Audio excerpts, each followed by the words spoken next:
warahmatullahi wabarakatuh. Perkenalkan, nama saya Dia Aprilia Firdiansyah. Saya dari kelas 10 PDR. Saya di sini ingin menerangkan tentang penyiaran. Penyiaran adalah menyebarluaskan informasi melalui sarana transmisi atau pemancar dengan memasukkan spektrum gelombang frekuensi radio melalui udara, kabel, dan media lainnya untuk dapat diterima secara serentak dan bersama-sama oleh masyarakat dengan perangkat media siaran. Sejarah media penyiaran di dunia dapat dibagi menjadi dua bagian, yaitu 1. Sejarah media penyiaran sebagai penemu teknologi. 2. Sejarah media penyiaran sebagai suatu industri. Tokoh-tokoh yang berperan penting dalam sejarah penyiaran. 1. Michael Faraday, seorang ahli fisika asal Inggris, penemu industri elektromagnet. 2. James Allen Maxwell, seorang ahli astronomi fisika Skotlandia, penemu gelombang elektromagnet. Dan ketiga, Guglielmo Marconi, ilmuwan asal Italia, penemu pesawat radio. Yang keempat, Nikola Tesla, mengembangkan temuan Marconi. Dan 5. David Sarnoff menjadi kandidat terkuat untuk menyandang gelar Bapak Radio. Dan yang terakhir, yaitu yang keenam, Lando Forrest adalah ilmuwan penemu tabung hampa udara. Sejarah media penyiaran di dunia dimulai ketika ahli fisika Jerman bernama Heinrich Hertz pada tahun 1887 berhasil mengirimkan dan menerima gelombang radio. Upaya Hertz kemudian dilanjutkan oleh Guglielmo Marconi dari Italia yang sukses mengirimkan sinyal Morse berupa titik dan garis-garis sebuah pemancar kepada suatu alat penerima.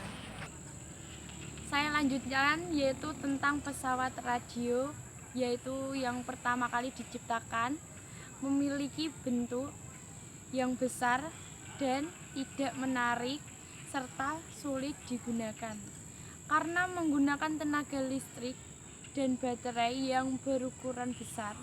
Stasiun radio pertama muncul ketika seorang ahli teknik bernama Trent Carnard di Pittsburgh, AS pada tahun 1920.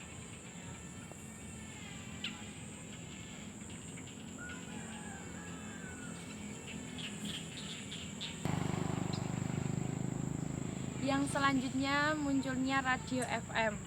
Pertengahan tahun 1930-an, Edwin Howard Armstrong berhasil menemukan radio yang menggunakan frekuensi modulasi atau FM.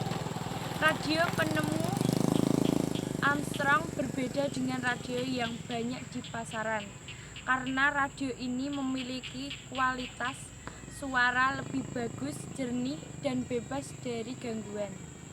Munculnya televisi.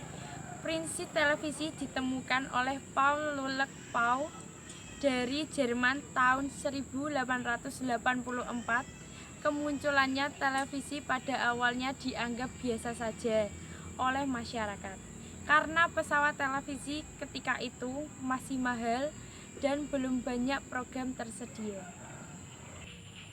Ya, saya dilanjutkan, saya duduk saja ya karena saya capek. Yang selanjutnya yaitu televisi di Indonesia. Siaran televisi di Indonesia dimulai pada tahun 1962 saat TVRI menayangkan langsung upacara hari ulang tahun kemerdekaan Indonesia yang ke-17.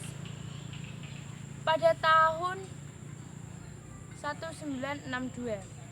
Siaran langsung itu masih terhitung sebagai siaran percobaan. Siaran resmi TVRI baru dimulai 24 Agustus 1962 jam 14.30 yang menyiarkan secara langsung upacara pembukaan Asian Games ke-4 dari Stadion Utama Gelora Bung Karno. Sejak pemerintah Indonesia membuka TVRI maka selama 27 tahun penonton televisi Indonesia hanya dapat menonton satu saluran televisi. Barulah pada tahun 1989 pemerintah memberikan izin operasi kepada kelompok usaha Bimanta untuk membentuk stasiun televisi RCTI yang merupakan televisi swasta pertama di Indonesia. Disusul kemudian dengan SCTV, Indosiar, Antv, dan TVRI. Cukup sekian ya yang saya terangkan. Bila ada kesalahan atau saya salah baca mohon dimaafkan ya. Wassalamualaikum.